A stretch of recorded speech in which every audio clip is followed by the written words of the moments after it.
मैं डॉक्टर नवीन नविता क्लासेज में आप सभी साथियों का स्वागत करता हूं।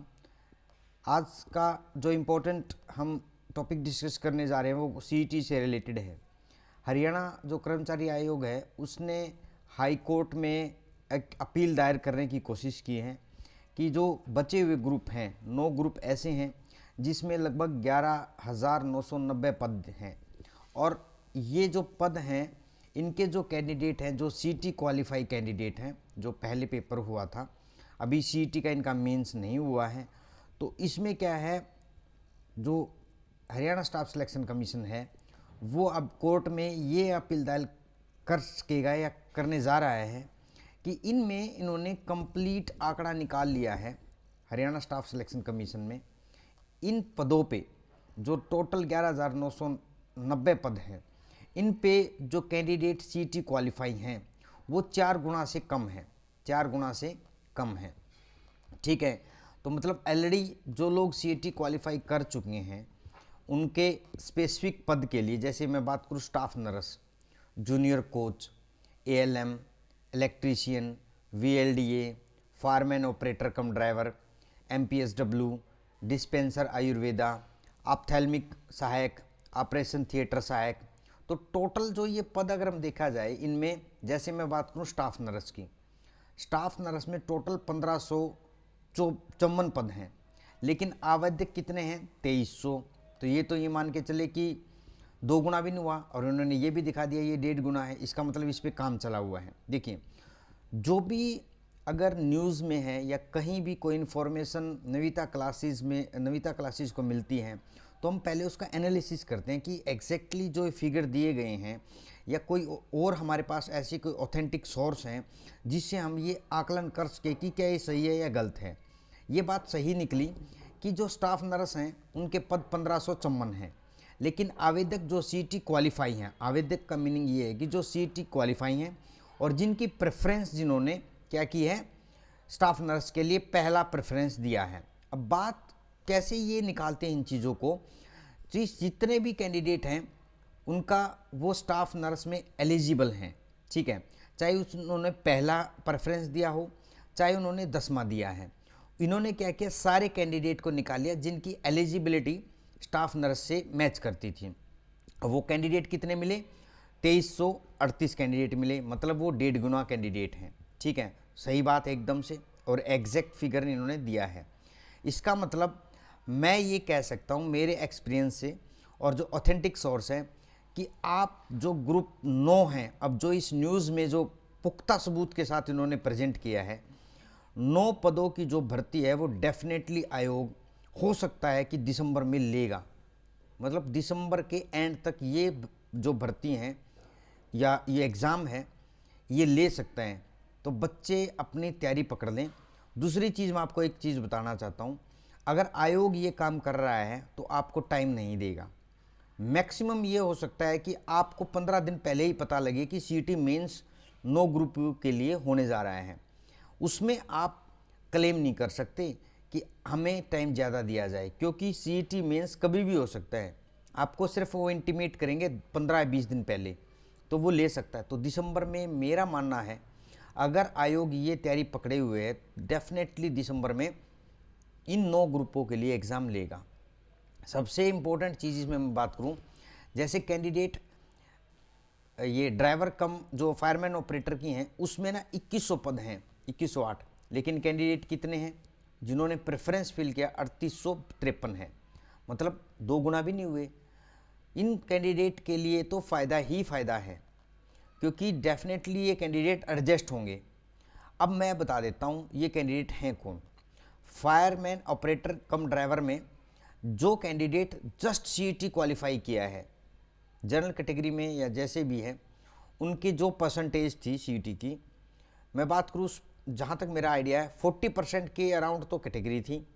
और आई थिंक जो उससे ऊपर था 45 या 48, इस तरीके से कोई रेंज थी जिसमें जनरल कैटेगरी का था। तो एक बात बताइए, इसमें जो ये कैंडिडेट हैं ये अगर ये क्वालिफाई भी हैं, और ये कैंडिडेट बहुत सारे ऐसे हैं जो सिर्फ क्वालिफाई हैं, और वो डेफिनेटली एडजस्ट होंगे। आपको सिर्फ थोड़ी मेहनत करने की ज़रूरत है, क्योंकि मेंस एग्ज़ाम जब आएगा आपको कितने 1.8 हैं तो मतलब एक पोस्ट के ऊपर 2 ही कैंडिडेट, मतलब मैं तो आइडिया लगा रहा हूँ 1.8 है तो 2 से कम, लेकिन हम राउंड फिगर में लेते हैं, ह्यूमन बींग है तो 2 कैंडिडेट है एक पोस्ट के लिए, मतलब चांस आपके लिए ज़्यादा है। तो ये ध्यान रखें, तैयारी अपनी पकड़ लें बच्चे। कोई जो भी ये फैक्ट हम प्रेजेंट कर रहे हैं एकदम पुख्ता है इस तरीके से, क्योंकि एग्ज़ाम कभी भी ले सकता है, किसी की ना सुने, अपने धीरे धीरे हर जो डे है 1 घंटा 2 घंटा निकालते रहें, कभी मैथ, कभी इंग्लिश, कभी हिंदी, कभी जीके, कभी हरियाणा जीके, तो इस तरीके से, और नेशनल जो भी है वो कवर कर लें, और स्टैटिक पोर्शन है उसको कवर कर लें, Indian polity, geography, history, economy, ये देखते जाएं। और जो ये एग्ज़ाम है ना, जैसे मैं बात करूँ फायर कम ऑपरेटर कम ड्राइवर का, ये तो बहुत ही ये एग्ज़ाम आने वाला है, क्योंकि यहाँ से ना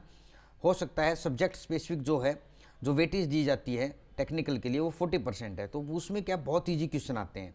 गैस कौन सी होती है इस तरीके से सिलेंडर में, ठीक है, कितने टाइम में कितना वाटर कैरिंग कैपेसिटी होती है, तो आपको ये चीज़ें बहुत, ये मान लें कोई एक स्पेसिफिक बुक ले, उससे वो कवर कर दो सिलेबस को। उसके बाद मैं बात करूँ ऑपरेशन थिएटर सहायक की। ऑपरेशन थिएटर सहायक में इसका टेक्निकल सिलेबस का भी वेटेज अराउंड 40% होगा, तो आप सारा का सारा जितना भी सिलेबस हो उसको धीरे धीरे कवर कर लें, या अगर आपके पास कोई स्पेसिफिक या कोई भी ऐसे नोट्स नहीं है, आप नविता क्लासेस से जुड़ सकते हैं, उसमें हम स्पेसिफिक MCQs करवा रहे हैं, क्योंकि वो CET मेन से रिलेटेड भी है, FSL के तो वो चले ही हुए हैं, तो आप वो कवर कर सकते हैं। अब इसी में आपको एक चीज़ बताना, अगर आप चैनल पे नए हैं, चैनल को लाइक शेयर सब्सक्राइब ज़रूर करें, उसको लाइक शेयर सब्सक्राइब करना ना भूलें। अब ये इम्पोर्टेंट चीज़ है, अंदर की बात क्या है, भोपाल सिंह खत्री ने क्या बोला, वकील ने क्या बोला क्या नहीं बोला, हम उस पर नहीं जा रहे हैं। हम बात कर रहे हैं इम्पोर्टेंट जो वाकई में होने जा रहा है, और ये होगा, मैं आपको बता देता हूँ, दिसंबर के एंड तक ये एग्ज़ाम होगा 9 ग्रुपों के लिए, क्योंकि इसमें कोई भी अटकल नहीं है। मान लीजिए जिन कैंडिडेट ने सोशियो इकोनॉमिक क्राइटेरिया के लिए 5 नंबर भी डिमांड कर रखे हैं, भाई कर लो, क्योंकि कैंडिडेट 4 गुना से तो कम ही है, कोई प्रॉब्लम ही नहीं आएगी, जितने भी कैंडिडेट है वो सबको बैठा देंगे, बैठो भाई। उससे क्या होगा, अब कोर्ट भी इसको नहीं बोल सकता, अगर आप 10 गुना 15 गुना 20 गुना जो चीज़ें होती है ना वही प्रेजेंट करने की कोशिश करते हैं नविता क्लासेस। अगर 10 गुना के कोई झगड़ा तो इसमें तो है ही नहीं, LAD क्या आयोग दे देगा, ले भाई हमारे पास सबूत हैं, 10 गुना बुला लो, किसको बुलाओगे, क्योंकि ये बच्चे हैं ही इतने गुना, तो कोई झगड़ा ही नहीं। तो 9 ग्रुप का डेफिनेट एग्ज़ाम होगा, और तैयारी पकड़ लो बच्चों, किसी की नहीं सुननी है आपको, कि कोई नहीं है, क्योंकि सरकार या HSSC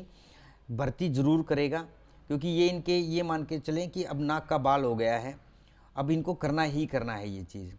और इसमें गुना की जो 10 गुना 20 गुना 15 गुना का जो झगड़ा है वो भी नहीं है, तो ये ईजी से एग्ज़ाम हो सकता है। अब दूसरा जो इसी न्यूज़ में है, स्टेनोग्राफर के पद हैं।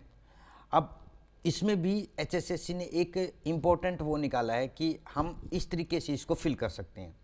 कैसे? क्योंकि इसमें कैंडिडेट ज़्यादा हैं, पोस्ट जो लगभग टोटल पोस्ट हैं इसमें, अगर मैं बात करूँ स्टेनोग्राफर में, जो टोटल पोस्ट हैं वो 1657 पोस्ट हैं। देखिए मतलब लगभग ये माने कि 1657 पोस्ट हैं ये यहाँ पे, 1657 पोस्ट में तो टोटल उम्मीदवार जो हैं वो 25,576 हैं। इनको कैसे, मतलब 4 गुना या 5 गुना का जो प्रोविज़न है वो उसको कैसे इम्प्लीमेंट किया जाए, वो ईजी से हो सकता है। और ये चीज़ें ना कमीशन के हाथ में होती हैं कि वो कैसे कंडक्ट करवाते हैं। अगर वो पहले स्किल टेस्ट ले लेते हैं, स्किल टेस्ट इसमें क्या होता है, टाइप राइटिंग होती है, हिंदी वाला हिंदी टाइप राइट करके दिखाएगा, इंग्लिश वाला इंग्लिश टाइप राइट करके दिखाएगा, और बोथ में दोनों उसकी दोनों प्रैक्टिस देखी जाएंगी, हिंदी और इंग्लिश की टाइप राइटिंग की स्पीड और उसका एग्जैक्ट मतलब एरर परसेंटेज कितनी है। अगर इनका ये स्किल टेस्ट हो गया, अगर HSSC इनका स्किल टेस्ट कंडक्ट करवा देता है, तो जो ये टोटल जो कैंडिडेट 25,000 है ना, तो ये डाउन आ जाएंगे, और 4 गुना ही कैंडिडेट को ये क्या करेंगे, CET में बिठा देंगे, क्योंकि स्किल टेस्ट में बहुत सारे बच्चे बाहर हो जाएंगे। ऐसा नहीं कि हर एक बच्चे की स्किल जो टेस्ट ये ले रहे, रिटन टेस्ट है, सॉरी ये टाइप राइटिंग टेस्ट है, skill test type writing test है, ये स्किल टेस्ट, बच्चे ध्यान रखना इस चीज़ को, ये रिटन नहीं है, रिटन आपका बाद में होगा, पहले स्किल ले रहे हैं ताकि छटनी हो जाए और 4 गुना की रेंज आ जाए। इन बच्चों को क्या करेंगे, CET में बिठा देंगे, और CET में बिठा देंगे तो आपका एग्ज़ाम हो जाएगा, यहाँ पे भी झगड़ा ख़त्म है, कोई बड़ी चीज़ नहीं है, ठीक है ना। इसमें भी कोर्ट कोई अड़चन नहीं डाल सकता, इस केस में भी कोर्ट अड़चन नहीं डालेगा, क्योंकि ये बोलेंगे कि हम ना सभी कैंडिडेट को 21,000 जो आवेदक हैं, 25,000 जो आवेदक हैं, उम्मीदवार हैं, हम सभी को स्किल टेस्ट के लिए बुला रहे हैं, इसमें 4-5 गुना का कोई पंगा नहीं है, तो बुला लेंगे तो वो क्या होगा, कोर्ट भी इसमें डिनाई नहीं कर सकता। फिर ये क्या करेंगे, बोलेंगे कि हमारे पास जो कैंडिडेट हैं, जैसे ये आंकड़ा दिखाया गया है, ये आंकड़ा दिखा के ये बोलेंगे कि हमारे पास जो कैंडिडेट क्वालिफाई कर पाए ना वो 4 गुना है या 4 गुना से कम है, तो इसमें कोई प्रॉब्लम नहीं होनी चाहिए और हमें एग्ज़ाम को कंडक्ट करने की अनुमति दी जाए। कोर्ट उसको भी अनुमति दे देगा, क्योंकि 4 गुना से कम है या 4 गुना है एग्जैक्टली, तो कोर्ट को उसमें प्रॉब्लम क्या है, कोई भी प्रॉब्लम नहीं है। तो इसलिए मैं आपको बताना चाहता हूँ 9 पदों के लिए तो ये, और स्टेनोग्राफर 10वां, स्टेनोग्राफर में भी 3 टाइप के हैं, हिंदी, इंग्लिश और बोथ, तो इसलिए 9 और 3 12 की जो पोस्ट हैं वो डेफिनेटली उनका एग्ज़ाम होएगा, दिसंबर में होएगा। बच्चे अपनी स्पीड पकड़ लें और किसी की ना सुने, क्योंकि ये बात आपके कैरियर की है। जो भी अगर आप इन चीज़ों पे सुनोगे या ज़्यादा ध्यान दोगे, आपका फ़ायदा नहीं होगा, इसलिए बरगलाने की ज़रूरत नहीं है। अपने काम पे फोकस करो, जो आपका काम है पढ़ाई करना, उस पर फोकस करो, डेफिनेटली ये एग्ज़ाम होंगे, मैं गारंटी देता हूँ इस चीज़ की, ठीक है। अगर आप नविता क्लासेज में नए हैं, चैनल को लाइक शेयर सब्सक्राइब करना ना भूलें। वीडियो के अंत तक बने रहने के लिए आप सभी साथियों का बहुत बहुत धन्यवाद। Thank you all.